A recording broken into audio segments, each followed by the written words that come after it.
નમસ્કાર મિત્રો, અમારી પીઆર ગુજરાતી ચેનલમાં તમારું સ્વાગત છે। પાકિસ્તાનમાં ફરી ભૂકંપના આંચકા અનુભવાયા છે, જેમાં ભૂકંપની તીવ્રતા રિક્ટર સ્કેલ પર 4.2 માપવામાં આવી હતી।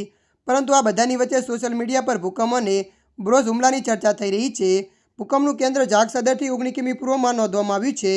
તો વધુમાં જણાવી દઈએ કે જાગસદર પાકિસ્તાનના પંજાબ પ્રાંતનું એક મહત્વપૂર્ણ શહેર છે અને તે ફૈસલાબાદ વિભાગના ચિનાબ નદી કિનારે આવેલું છે।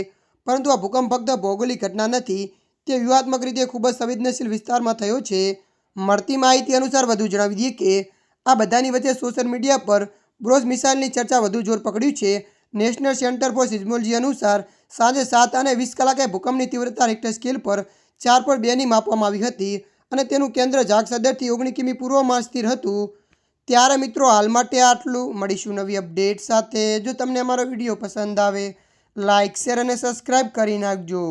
ધન્યવાદ।